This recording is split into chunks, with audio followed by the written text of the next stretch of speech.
Terima kasih. Bismillahirrahmanirrahim. Assalamualaikum warahmatullahi wabarakatuh. Alhamdulillahilladzi hadana li hadza wa ma kunna linahtadiya laula an hadanallah.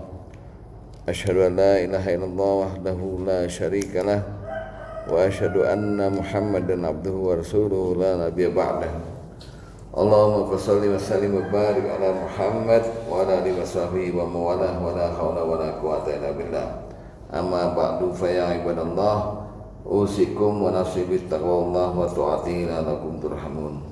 Ma'asyiral muslimin wa sahabatul mukminin rahimakumullah, jamaah musalla Nurul Iman salat subuh yang dirahmati Allah. Mari sama-sama kita bersyukur kepada Allah Subhanahu wa taala pada pagi ini kita diberikan kesempatan lagi oleh Allah untuk dapat menjalankan kewajiban kita selaku umat Islam yang beriman, yaitu salat subuh berjamaah di mushola ini dan dilanjutkan dengan muzakarah yang insya Allah tidak lama kita akan laksanakan sampai waktu syuruk nanti. Mudah-mudahan apa yang dilakukan oleh kita semua ini ada manfaatnya dan juga mendapatkan ridho dan ampunan Allah Subhanahu wa taala. Bagi mereka jamaah yang terkabar menderita sakit, kita doakan semoga Allah memberikan kesembuhan dan penyakitnya menjadikan kafarat bagi dosa-dosanya. Amin ya rabbal alamin. Pada pagi ini saya ingin stressing pada masalah akhirat. Dalam permulaan Al-Quran di Al-Baqarah itu kita dibimbing oleh Allah untuk mau nggak mau percaya sama akhirat. Kalau kita perhatikan surat Al-Baqarah dari mulai awal, a'udzubillahi minasyaitonirrajim, bismillahirrahmanirrahim, alif lam mim, hanya Allah yang mengetahui artinya. Dzalikal kitabu la raiba fihi hudal muttaqin. Ini kitab Quran ini la raiba fiha, tidak ada keraguan di dalamnya, hudanil muttaqin, petunjuk bagi orang yang takwa. Nah, siapa yang takwa itu? Allah langsung jelaskan, alladzina yu'minuna bil ghaib wa yuqimunas sholata wa mimma razaqnahum yunfikun. Mereka yang percaya pada yang gaib, ya, kemudian mereka mendirikan salat, dan atas rezeki yang Allah berikan pada mereka, mereka infak, mereka sedekah. Nah ini walladzina yu'minuna bima unzila ilaika wa ma unzila min qablik. Juga mereka yang bertakwa itu orang yang percaya pada yang diturunkan kepadamu Muhammad dan diturunkan kepada orang-orang sebelummu. Wa bil akhirati hum yuqinun. Nah, ada perbedaan nih. Yang lalu-lalu yu'minun, beriman pada yang gaib, beriman pada ini, beriman. Nah, terakhir wa bil akhirati hum yuqinun. Dan terhadap akhirat mereka yakin. Apa bedanya beriman sama yakin? Pak, bedanya beriman sama yakin apa? Dua-duanya sama-sama percaya artinya. Beriman ya percaya, yakin ya percaya. Tapi apa bedanya? Stressingnya, Pak. Ya, stressing pasti. Tapi apa bedanya? Kalau yakin itu pasti, kepastiannya mutlak. Kalau beriman ada zon, ada ragu-ragu nih. Kalau belum dibuktiin, tapi kalau yakin mesti harus diyakini. Contoh, dalam Al-Quran kata-kata yakin ada banyak maknanya. Di antaranya surat Al-Hijr ayat 99, ayat terakhir. Bunyinya wa'bud rabbaka hatta ya'tiyakal yakin. Dan sembahlah Tuhanmu sampai datang kepadamu al-yakin. Al-yakin ini maksud di situ adalah al-maut. Kenapa al-maut disebut al-yakin? Karena mati itu pasti diyakini, harus gitu.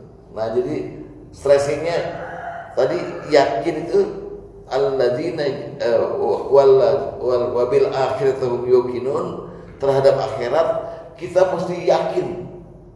Nah, pada pagi ini soal akhirat yang saya ingin bawakan, judulnya Miftahul Jannah, kunci surga. Terlepas dari misalnya, maaf ya Pak ya, ada di antara kita yang gak yakin masuk surga, boleh silakan. Tapi Al-Quran menegaskan wabil akhirati hum yuqinun. Pokoknya terhadap akhirat itu jangan sampai nggak percaya. Kan ada di antara kita nih yang terpengaruh sama ajaran tasawuf. Misalnya contohnya terbukti di beberapa lagu-lagu ini diciptakan nih. Contohnya lagunya Chrisye dan Ahmad Dhani. Jika surga dan neraka tak pernah ada, masihkah kau menyembah padanya? Ini bikin keraguan nih. Iya ya. Kalau dia nggak ada, kita kok menyembah Allah atau enggak? Lalu dibuatlah satu ajaran, jangan kamu menyembah Allah karena ngarep surga. Jangan juga menyembah Allah karena takut neraka. Tapi carilah ridho Allah, katanya begitu ajarannya. Saya pastikan itu ajaran batil, ajaran sesat. Kita harus yakin dalam rangka beriman pada hari akhir. Salah satunya adalah kita meyakini adanya surga, adanya neraka, adanya yaumil hisab. Kita dihisab, ditimbang, dimizan. Mesti yakin semuanya. Untuk itulah kita mesti hidup ini cari bekal supaya keadaan kita di akhirat nanti keadaan yang paling selamat. Nabi Ibrahim alaihissalam berdoa pada Allah, wala tukhzini yauma yub'atsun. Jangan kau hinakan aku di hari kiamat nanti. Yauma la yanfa'u malun wala banun. Hari di mana tidak bermanfaat harta dan anak-anak illa man atallaha biqalbin salim. Kecuali yang datang ke hadapan Allah dengan hati yang selamat. Ya. Jadi pagi ini saya mau nerangin aja kunci-kunci surga. Ya. Nah, kita sekarang untuk memupuk keyakinan kita sama surga, saya ingin mempersembahkan nih beberapa dalil atau ayat yang membuat kita mantap dan yakin bahwa kita percaya dan yakin penuh bahwa surga itu ada. Surga ada dan surga itu buat kita. Ya, surga itu buat kita. Amin. Di antaranya adalah ketika Bapak membuka surat Al-Baqarah ayat 25. A'udzubillahi minasyaitonirrajim wa basyiril ladzina amanu wa 'amilus shalihati anna lahum jannatin tajri min tahtihal anhar. Dan berikanlah kabar gembira pada orang-orang di Nurul Iman yang mereka itu beriman dan beramal soleh bahwa bagi mereka ada surga. Ada surga. Ini kabar gembira ini. Pertama, ya, yang mulai diyakinin. Kedua, ada dalam Ali Imran 133, wasari'u ila maghfiratin min rabbikum wa jannah. Wa jannat jannatin tajri arduhas samawati wal ard uiddat lil muttaqin. Dan bersegeralah kamu pada ampunan Tuhanmu dan surga yang luasnya seluas langit dan bumi disediakan buat orang-orang bertakwa. Itu kabar kedua. Yang pertama itu kabar gembira, yang kedua perintah untuk meraih surga. Jadi Allah kalau ngomong ayo ke surga, itu bukan main-main, Pak. Memang surganya ada, gitu. Itu kedua. Ketiga, ada anjuran dari Nabi untuk minta surga. Nabi berkata, "Iza sa'altumullah," kalau kamu meminta sesuatu pada Allah, "fasaluhul firdaus," maka mintalah surga firdaus. Jadi tadi pertama ada kabar gembira, kedua ada perintah untuk mencapai surga, ketiga ada anjuran Nabi untuk meminta surga. Keempat, ada seorang kiai, seorang syekh, ya, kita berdalil dengan fatwanya seorang syekh yang mengarang buku Al-Hikam, namanya Syekh Ibnu Athaillah Al-Iskandari. Dalam makalahnya dalam Al-Hikam, makalah nomor 196, dia menyebut begini: aujaba alaika wujuda khidmatihi wa ma aujaba alaika illa dukhula jannatihi. Kamu diwajibkan oleh Allah untuk menjalankan perintah-perintah itu semata-mata Allah kepengen mewajibkan kamu masuk surga. Ini pendapat dia. Jadi kita ini disuruh puasa, disuruh sholat, disuruh haji, disuruh zakat tuh semata-mata cuman Allah kepengen mewajibkan kita masuk surga. Itu hebatnya. Dan terakhir beritanya adalah kepastian untuk jemaah Nurul Iman dan keluarganya bahwa kita semua akan masuk surga. Amin. Pasti. Jadi nggak main-main nih. Gara-gara kita Islam, gara-gara kita ini berjamaah di masjid gitu, itu udah jaminan surga. Luar biasa Allah dan Rasulnya. Jadi jangan takut Pak, beres udah. Jadi kalau Bapak misalnya udah pengen mati, lanjutkan. Terus yang ini pengen mati silakan, karena ujungnya hidup Bapak ini udah dipastikan surga. Rasulullah pernah berkata, kullu ummati yadkhulunal jannah. Setiap umatku pasti masuk surga. Hebat nih. Pasti masuk surga. Illa man aba, kecuali yang enggak mau. Kecuali yang enggan, yang enggak mau. Sahabat tanya, "Ya Rasulullah, manil aba?" Wahai Rasulullah, siapa yang enggak mau masuk surga itu? Siapa yang aba? Kan semua umat Islam masuk surga, kecuali yang nggak mau. Nah, siapa yang nggak mau itu? Kata Rasulullah kemudian, man ata'ani dakhalal jannah. Siapa yang taat padaku, dia yang masuk surga. Wa man asoni, siapa yang maksiat padaku, fahiya aba, maka dia yang nggak mau. Jadi kita ada kepastian 99,9% kita semua ketika mati sudah diarahkan kepada surga. Amin. Kecuali kalau kita nggak mau. Nggak maunya kita ditandai dengan kitanya maksiat sama Allah. Nakal-nakal dikit, nah itu nggak mau. Itu masuk surga juga, tapi mampir ke neraka. Mampir dulu, ya berapa ratus tahun lah, baru diarahkan ke surga juga dengan syafaat. Ya, jadi kita pasti masuk surga. Nah sekarang kunci surga. Apa aja tuh kunci surga itu? Kunci surga adalah faktor yang mendorong kita masuk surga. Surga itu kita hayalkan sebagai satu ditutup oleh pintu. Kuncinya cuma satu. Tapi apa ya Pak? Goyangannya ada banyak nih. Kalau di rumah Bapak kan goyangan kunci 2 ceklek. Udah dong, selesai kebuka. Kalau surga nih goyangannya untuk bukanya banyak. Masing-masing orang punya goyangan sendiri. Kadang-kadang ada orang yang sempurna sekali kayak nabi-nabi itu. Goyangan kuncinya dia yang punya. Goyangan 1, goyangan 2 sampai goyangan 1 dia yang punya. Kadang-kadang kita ini mesti join. Bapak cuma punya goyangan 1 sama 2, ini goyangan 3 sama 4. Jadi masing-masing kuncinya diginiin ke surga, buka, ayo gantian Pak Mulyanto, gantian Pak Haji Tarjo. Itulah makna surat Az-Zumar, wasiqal lazina taqaw rabbahum illa jannatin zumara. Dan kami kami giring manusia yang bertakwa bertuhannya berombongan-rombongan masuk surga. Mananya begitu, karena rombongan Nurul Iman ini ternyata ada yang punya kunci nomor 1 nomor 2, digabung lagi kunci nomor 3 nomor 4. Apa aja kuncinya? Mari kita lihat. Kunci surga yang pertama sehingga kita bisa berhak masuk surga adalah keadaan kita yang pertama ini, kita getol beramal soleh dalam keadaan beriman. Beramal soleh dalam keadaan beriman.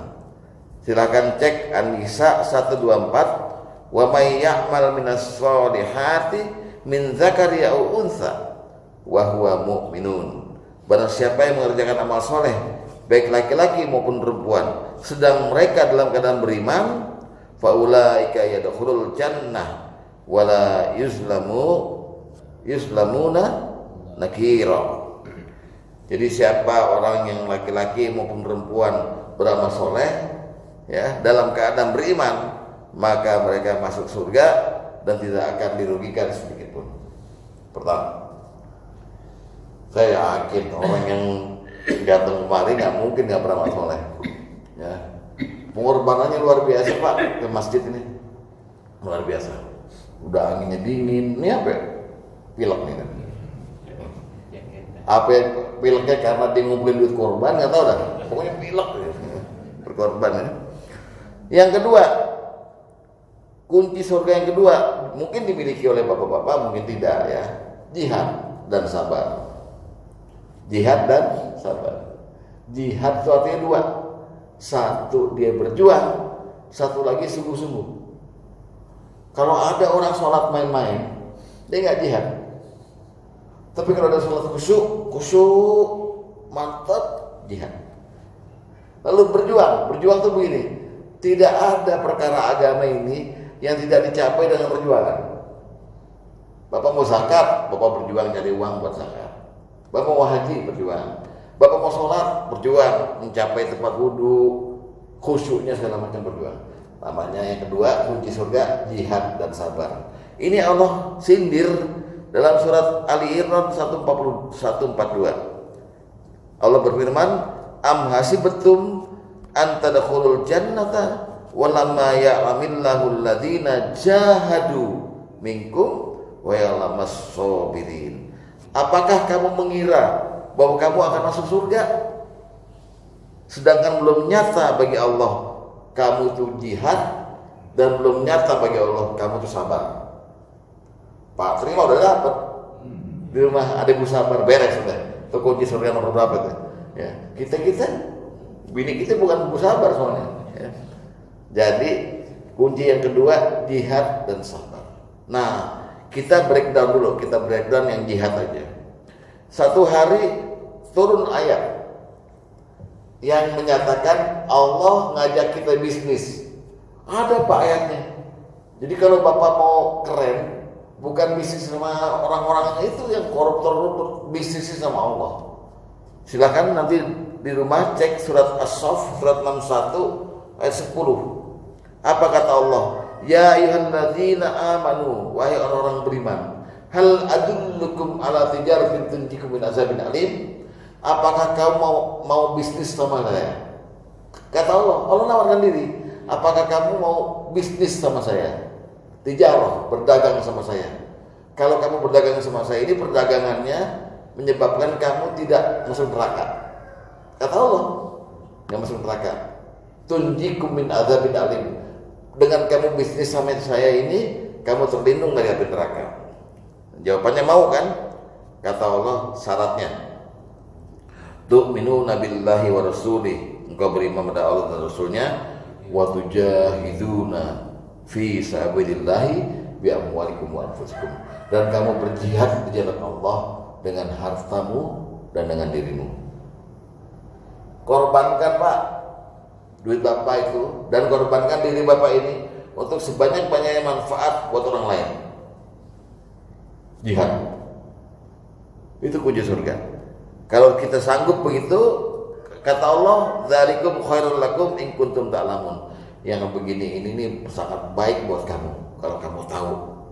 Maka Allah langsung menguraikan honornya. Apa honornya orang yang berjihad ini? Yaghfir lakum dzunubakum, Allah ampuni semua dosa-dosamu, wa yudkhilkum jannatin tajri min tahtihal anhar, dan akan memasukkan kamu ke dalam surga yang penuh dengan sungai-sungai di bawahnya. Lihat, wa masakinat thayyibah, dan ada bonus tambahan buat kamu fi jannati ad, di dalam surga Aden. Dzalikal fawzul azim, itu adalah kemenangan yang besar. Bonusnya apa Pak? Ada yang tahu nggak? Bonusnya di surga apa? Ini jangan-jangan nih nggak pengen masuk surga nih karena nggak tahu kan? Ada bonus di surga. Bonus di surga ada dua. Yang kita nggak nyangka kita akan dapat bonus ini. Di surga ada hari Pak, Senin, Selasa, Rabu, Kamis, Ahad, ya. Terus muter gitu. Dan di surga ada siang, ada malam. Ketika hari Jumat, umat Islam kayak kita ini kumpulnya di pasar. Padahal Rasulullah bilang tempat yang paling dibenci Allah pasar. Tapi pasar di surga beda sama di sini. Kalau pasar di sini tipu-tipu Pak. Dipilih ya kan. Barang bagus padahal barangnya. Tapi di surga semua jujur. Nah, pada waktu orang kumpul di pasar di surga itulah Allah menghampiri dengan persepsi kita nih. Allah menghampiri kita semua. Amin Pak. Amin. Lalu Allah berkata, wahai ahli surga, sudah puaskah kamu sekarang ini? Sudah ridhokah kamu dengan ini? Ya kita malu, namanya kita di dunia nggak serakah. Udah ya Allah, jadi tambah lagi, udah malu. Mau nggak saya tambah? Jangan ya Allah. Saya tambah ya, Allah tambah. Allah bilang, aku akan perlihatkan diriku. Ya Allah Pak, nangis saya baca ini Pak, baca hadis ini. Allah memperlihatkan dirinya. Kalau Bapak selama ini di depan rumah tiap hari ada yang ngirim duit berapa ratus juta sembako gratis, tapi yang ngirim nggak pernah muncul, pasti penasaran. Kita selama hidup dari mulai bayi sampai meninggal, kita penuh dengan nikmat Allah, tapi kita nggak pernah lihat Allah, nggak pernah lihat yang ngasih kita ini, pasti penasaran. Nah Allah janjikan nanti saya singkat diri saya sehingga kau bisa melihat saya. Itu hadiah pertama. Tidak ada kenikmatan yang paling nikmat selain melihat wajah Allah langsung di surga. Itu pertama. Yang kedua bonusnya mau masukin thayyiban nih. Allah harus bilang sama kita, mulai hari ini saya ridho sama kamu semua. Itulah makna radhiyallahu anhu wa radu'an. Saya ridho itu artinya senang. Tidak akan pernah lagi saya murka pada kamu semua. Terimalah ridho saya. Itu hadiah paling indah, melihat zat Allah dan mendapatkan ridhonya. Itu kunci surga yang kedua, jihad dan apa tadi? Jihad dan sabar. Ya. Kalau sabar, Bapak bisa tanya sama Pak Sri yang pengalaman memiliki sabar. Ya. Itu udah dibahas ya Pak 2 tahun lalu di sini ya. Lalu kunci surga yang ketiga, taat kepada Allah dan Rasulnya. Taat tuh gini. Taat tuh dalam surat An-Nur disebut kalau kita emang taat, cirinya gini. Kita nggak nawar. Diperintah sama ayat, diperintah hadis, nggak pernah nawar, nggak pernah nolak. Kita hanya berkata, sami'na wa ata'na. Aku dengar ya Allah, aku taat. Ya. Apapun, memang ada ibadah-ibadah yang bikin dahi kita berkerut, ya kan? Contoh, yang paling sekarang banyak diprotes oleh orang-orang modern adalah ibadah faraid, ibadah pembagian waris. Ya kan? Wah, adil dong. Masa perempuan dapat setengah dari laki-laki. Itu udah sampai sekarang nggak pernah beres tuh. Ya. Jadi ada ibadah yang memang Allah udah doktrin, laksanakan. Sami'na wa ata'na. Taat pada Allah dan Rasulnya.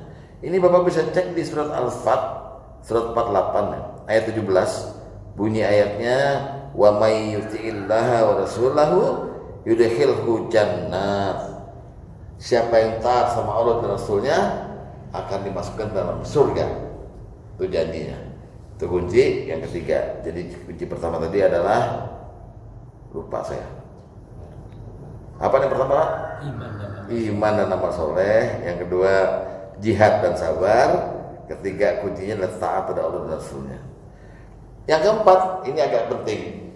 Kunci surga yang keempat nih, kita di dunia ini kalau bisa Pak, latihan takut sama Allah. Orang yang takut sama Allah, Allah puji di hadapan malaikat semuanya.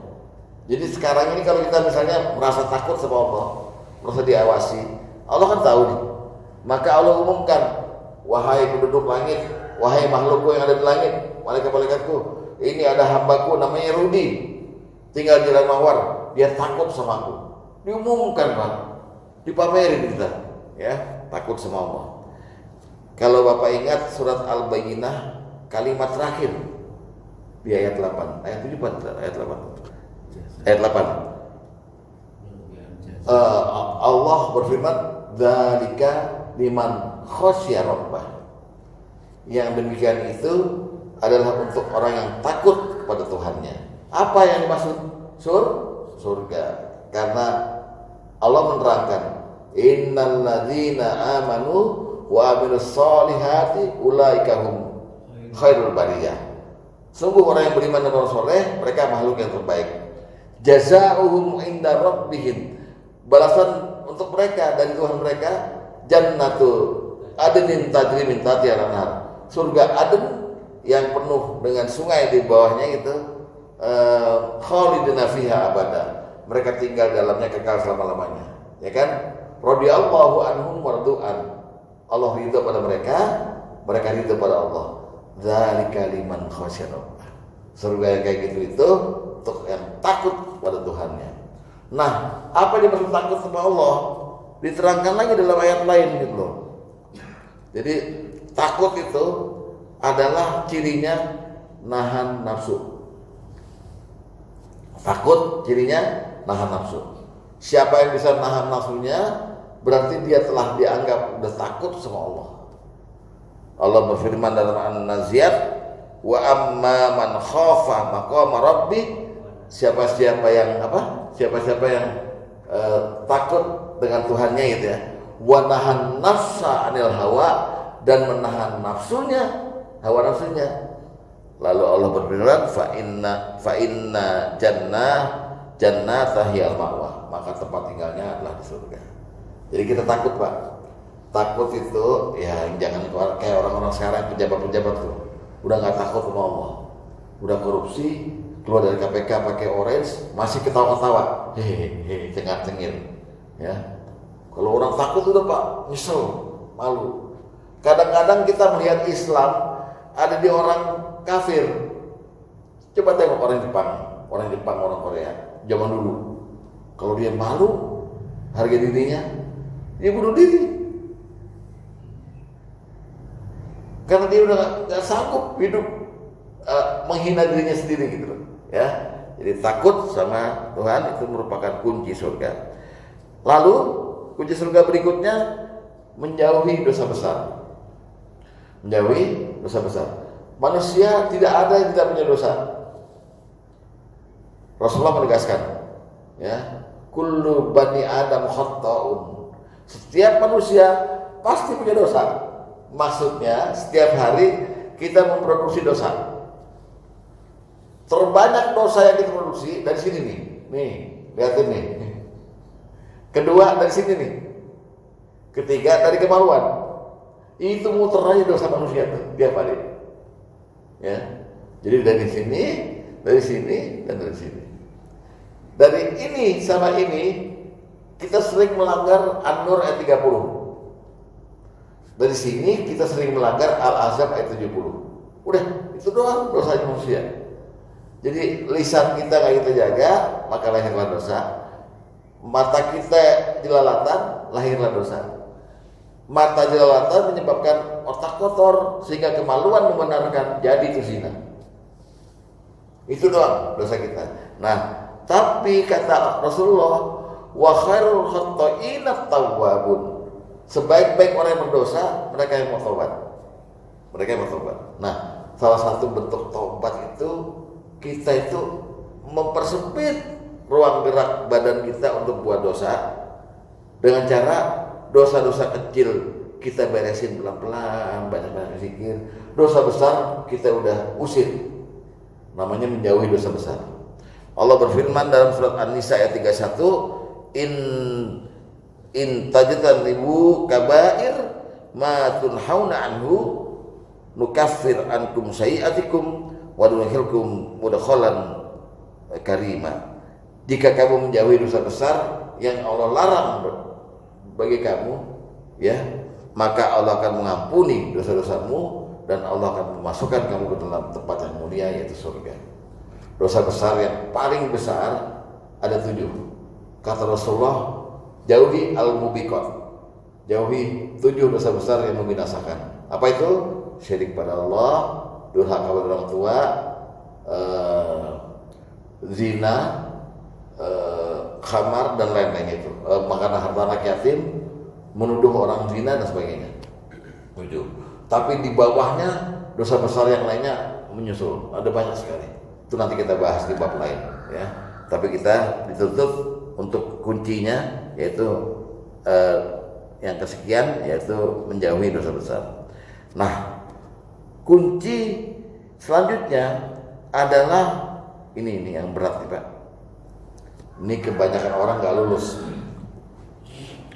Kunci surga yang selanjutnya adalah kita wajib lulus ujian. Lulus ujian.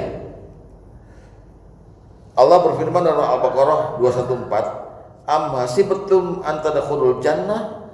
Apa kamu mengira kamu masuk surga? Walamma ya'tikum maslul ladzina khalau min qablikum, padahal belum datang untuk kamu cobaan-cobaan seperti Allah menguji orang-orang sebelum kamu. Orang sebelum kita, Allah katakan dalam ayat ini, masathumul ba'sa wad-dharra wa zulzilah. Aku timpakan pada mereka malapetaka, kesengsaraan dan goncangan jiwa, kecemasan, ketakutan dan sebagainya. Sering.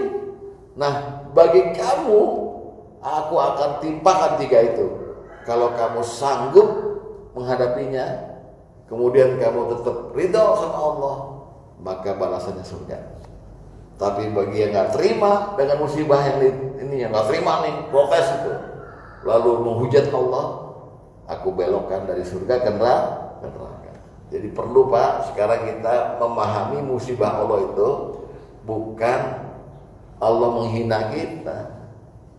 Musibah yang kita terima itu Allah jadikan dia 1 sebagai penghapus dosa, 2 sebagai mempersilahkan kita untuk masuk ke dalam surganya. Amin. Ya, siapapun dan musibahnya apapun, sakit berat, sakit ringan, banyak utang, belum bisa bayar utang, segala macam.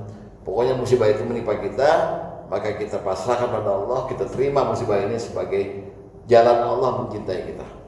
Ya. Lalu kunci surga selanjutnya yang terakhir rupanya, terakhir dari bab 1 ini ya, yaitu hijrah. Gak semua orang bisa hijrah terus langsung mati. Dalam ayat ini disebut siapa yang hijrah dari tempat yang jelek ke tempat yang baik, dari pemahaman yang buruk pemahaman yang baik, dari pekerjaan yang dosa kepada pahala, lalu dia mati, pasti surga.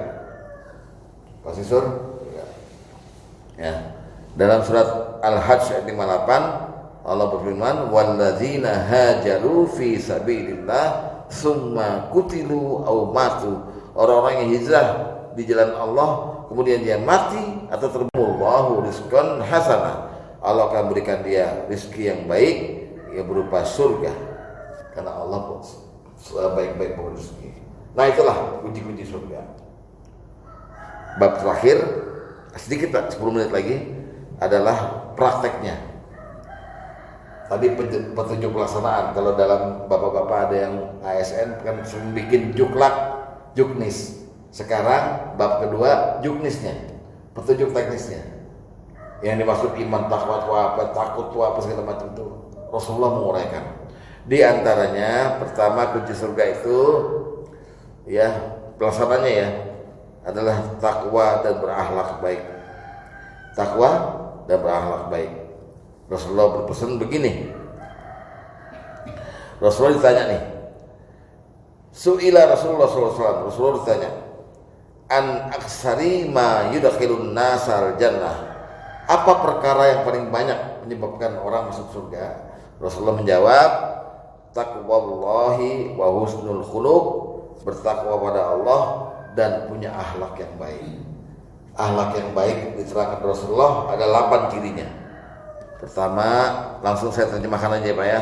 Ramah, dermawan, bisa nahan marah, suka memberi, suka menggembirakan orang, bermuka manis, gemar berbuat baik, dan menahan diri dari menyakiti orang. Itu akhlak yang baik ya.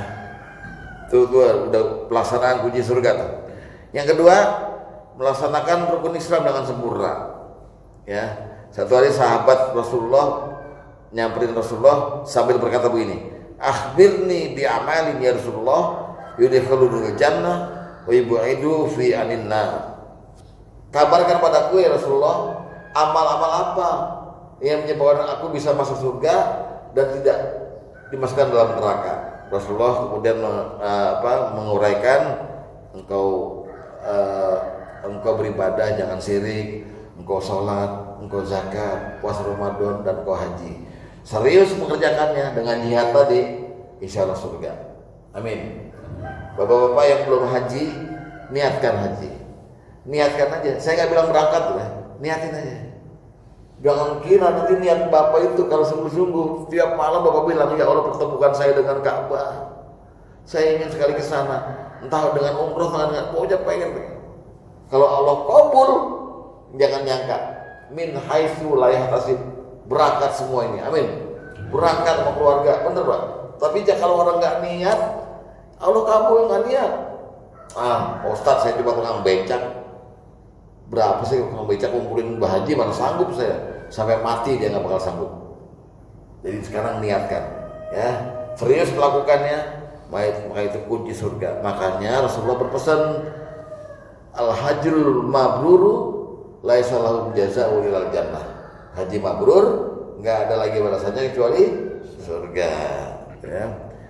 Lalu cara, kalau tadi Bapak lihat kunci surga yang pertama yaitu beramal soleh, maka cara beramal solehnya Rasulullah mendiktekan pada kita. Lihat baik-baik. Suatu hari Rasulullah datang ke Madinah, lalu berpidato berceramah. Rasulullah sampaikan, ayuhan nas, wahai manusia, afsyus salam, sebarkan salam. Wa at'imut ta'am, berikanlah makan. Wasilul arham, sambunglah hubungan yang terputus. Wasollu bil laili wa nasuniyam, dan sholatlah kamu di tengah malam ketika orang lain tertidur. Tadkhulunal jannata bisalam, kamu masuk surga dengan selamat. Jadi prakteknya Rasulullah terangkan juga amal soleh itu. Dikit lagi, seorang sahabat tuh pernah tanya sama Rasulullah. Namanya sahabat ini Rabi'ah bin Ka'ab al-Aslami. Dia itu pelayannya Rasulullah, khusus nyediain wudunya Rasulullah. Ini wudunya, ini air buat kalau mau cebok, namanya Rabi'ah. Laki-laki Pak ya. Rabi'ah bin Ka'ab al-Aslami. Waktu lagi nyediain wudu itu, Rasulullah ngelihat ke arah dia sambil berkata begini, Sal itu artinya mintalah padaku. Jadi Rasulullah merasa terima kasih dilayani, lalu dia bilang sama Sa'ad, Sal ya Sa'ad, mintalah padaku. Minta sesuatu, entah minta honor, minta apa gitu. Maka Sa'ad menjawab, as'aluka murafaqataka fil jannah. Saya cuma pengen ya Nabi jadi teman kamu di surga. Waduh, Bapak kalau ketemu Nabi yang diminta apa Pak? Ini orang aneh. Saya pengen jadi teman kamu di surga, nemenin kamu, ngelayanin kamu lagi di surga. Kata Rasulullah, cuman itu? Iya cuman itu. Nggak ada yang lain? Nggak ada yang lain. Hebat nih sahabat nih, pokoknya pengen nama Nabi terus di surga. Maka Rasulullah menjawab, apa aja Rasulullah?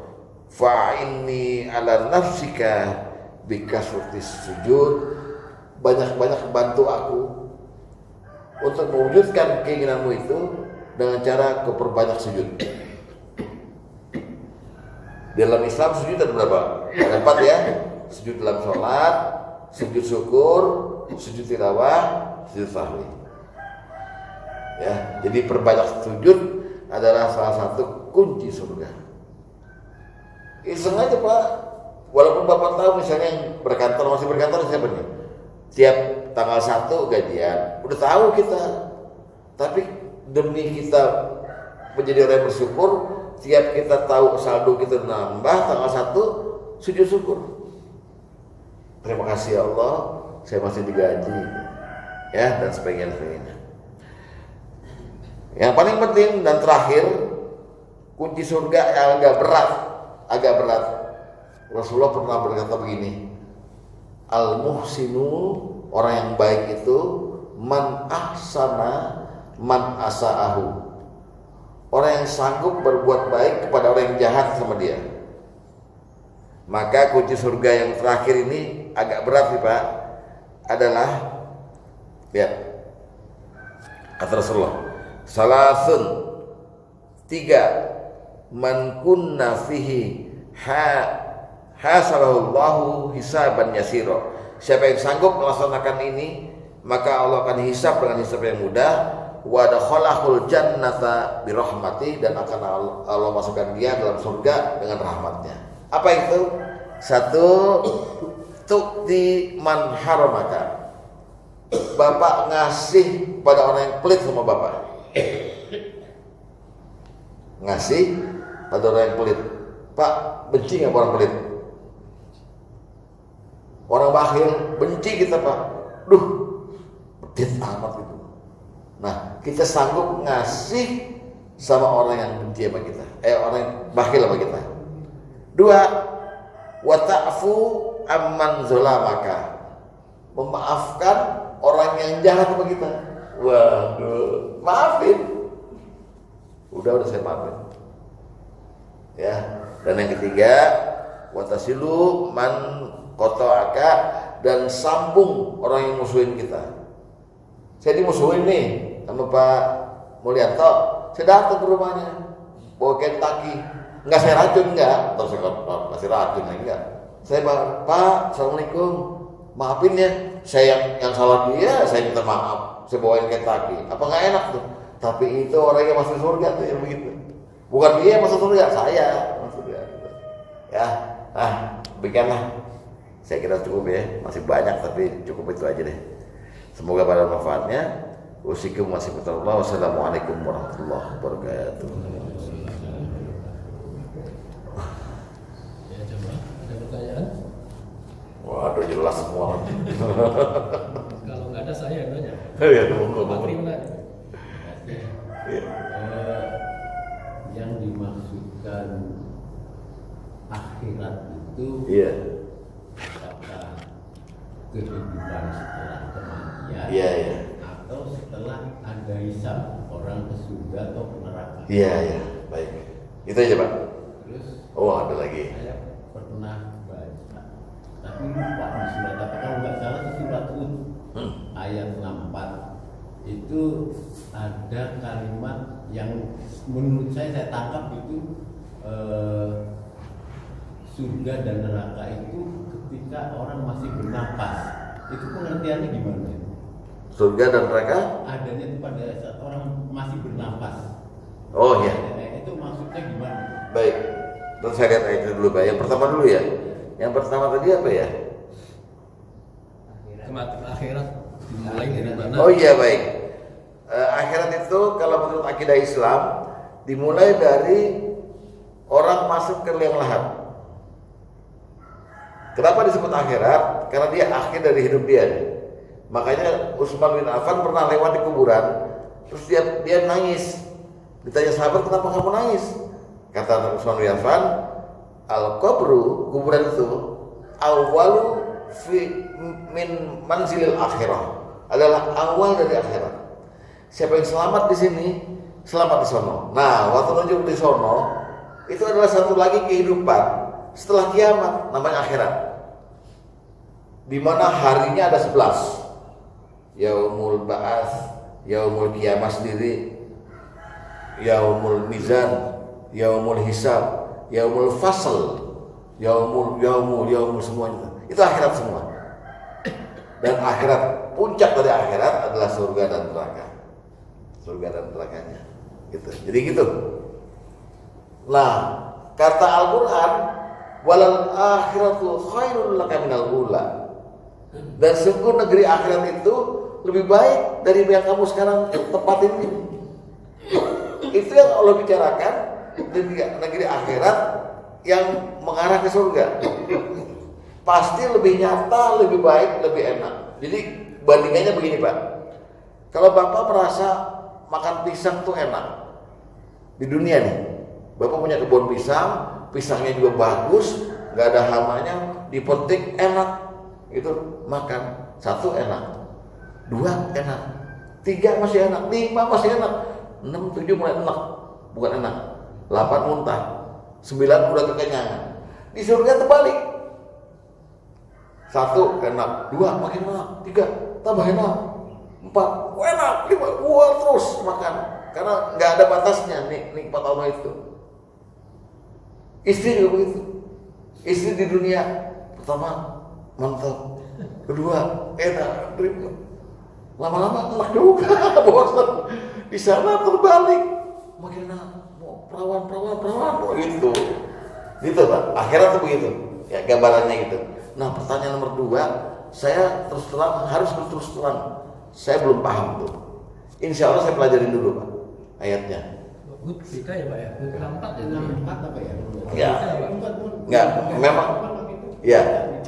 Saya bukan bernapas mungkin. Nanti akan saya pelajarin dulu, di saat mana saya ceramah lagi saya akan jawab insyaallah. Gitu Pak ya, berarti yang ada lagi Pak? Pak Rudi. Assalamualaikum Pak Ustaz. Ya. Ini pertanyaan saya agak konyol Pak Ustaz ya. Mohon maaf. Dari dulu memang konyol kan. Jadi benarkah sih atau ada ayat atau hadis yang menjelaskan bahwa sejelek-jeleknya manusia asalkan Islam dia akan tetap masuk surga gitu. Ya. Karena saya sadar lu sejelek-jelek Islam itu lu jangan murtad, lu akan masuk surga gitu loh. Pak Rudi terlambat ya? Iya terlambat ya. Ya. Di awal tadi saya udah sampaikan hadisnya. Kata Rasulullah, kullu ummatin yadkhulunal jannah. Setiap umatku pasti masuk surga. Illa man aba, kecuali yang nggak mau. Nah, yang nggak mau ini nih. Yang nggak mau ini ujungnya surga juga. Tapi neraka dulu. Kan banyak nih orang Islam itu diancam neraka itu dengan beberapa julukan, di antaranya munafik. Itu munafik itu sampai 3 surat penuh isinya tuh menceritakan munafik. Surat Al-Munafikun, surat At-Taubah, dan Al-Baqarah.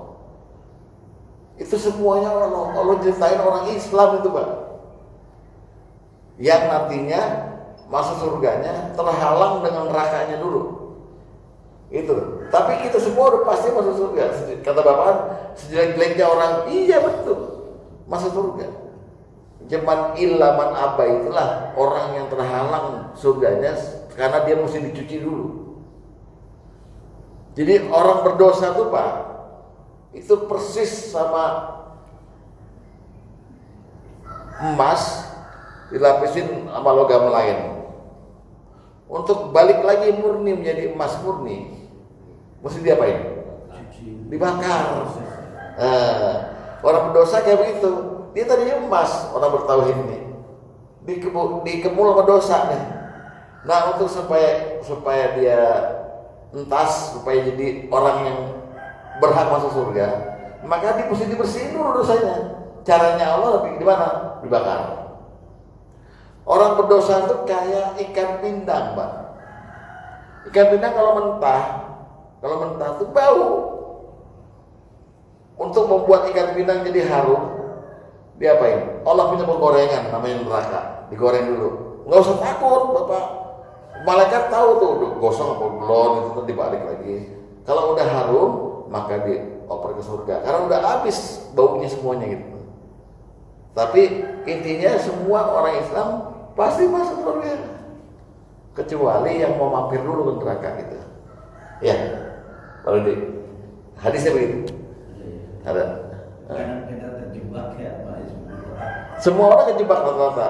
Makanya yang diperlukan oleh orang yang mati belum bertobat adalah doa dari yang hidup. Ya Allah ampuni dia. Untuk apa fungsinya tuh? Supaya dia jangan masuk neraka. Supaya jalannya langsung ke surga. Ya, lihat. Satu lagi. Oh, satu lagi. Tadi ada yang sujud syukur ya. Ya. Apakah kelas di cara kita bersyukur saja hari ini dapat rezeki kita secara praktek kita bersujud atau cukup dengan alhamdulillah ya Allah hari ini saya dapat segini gitu kan? Iya. Sujud apa kita tetap secara fisik kita sujud? Iya. Kalau disebut kita berniat sujud syukur ya dengan sujud. Sujud Ya cuman jangan lebay.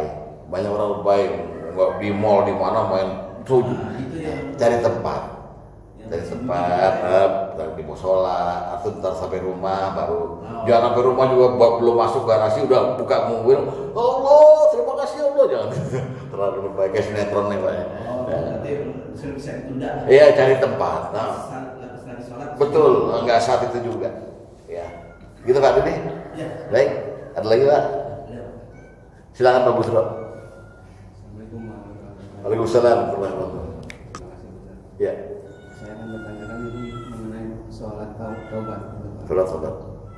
Nah, seandainya nanti kita sholat taubat, memang ada teman kita yang kan suka kita berbuat salah, kita sholat taubat. Tapi nanti kita berbuat lagi. Ya, Apakah kita saat kita sudah melaksanakan sholat taubat terus berbuat lagi kesalahan lagi? Iya. Kira-kira gimana? Apa kita mempermainkan taubat? Iya. Itu maksud saya itu diampunkan nggak kira-kira? ya. Pak Busro nggak spesifik nanya soal sholat tobat nih, nanya soal tobatnya kan, Ya. tobatnya kan. Ya. Bagaimana nasib orang yang sudah bertobat, berbuat lagi, tobat lagi, berbuat lagi? Nggak apa-apa, nggak apa-apa. Bapak baca hadis qudsi dari riwayat Tirmizi. Allah pernah berpesan begini, rahmatku mengalahkan azabku. Wahai hamba-hambaku, seandainya engkau punya dosa sebesar gunung, tinggi di awan, tapi kau datang kepadaku, selama tidak syirik padaku, aku ampuni. Lalu kau berbuat lagi, lalu kau minta ampun, aku cuma bilang, hambaku masih sadar dia punya Allah yang mengampuni. Betul kayak gitu ya. Datang lagi, saya ampuni lagi. Karena ampunan Allah besarnya lebih besar dari dosa kita. Selama tidak syirik. Nggak apa-apa Pak. Maka Allah dalam hadis qudsi itu berkata, berbuatlah sesukamu. Cuma risiko tuh, wah enak nih Islam ini mempersilahkan kita berbuat dosa. Kita mempermainkan gitu. Iya kan gitu kan. Cuma dong kita sholat taubat Tuh hebatnya Allah.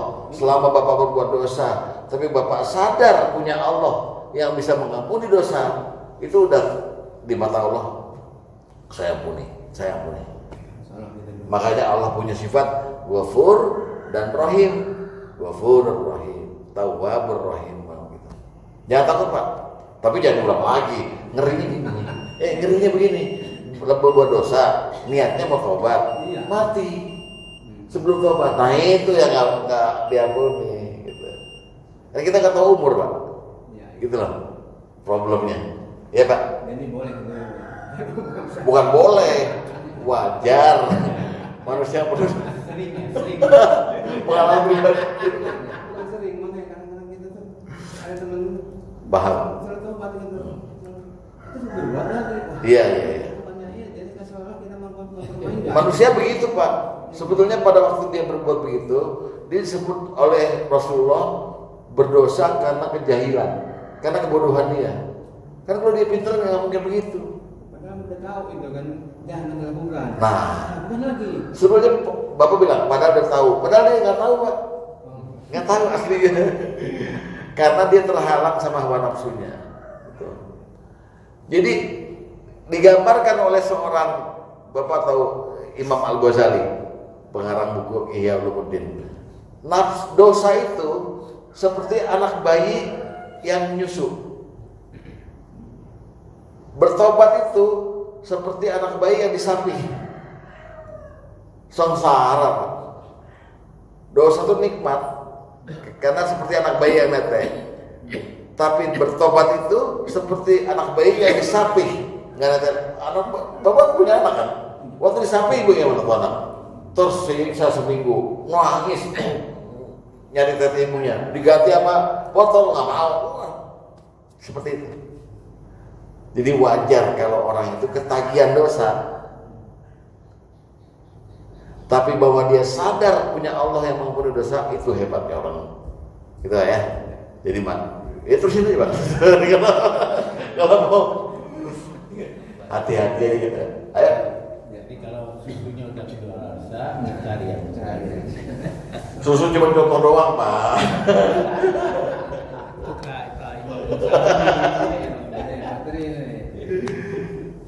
Udah ditutup? Ya.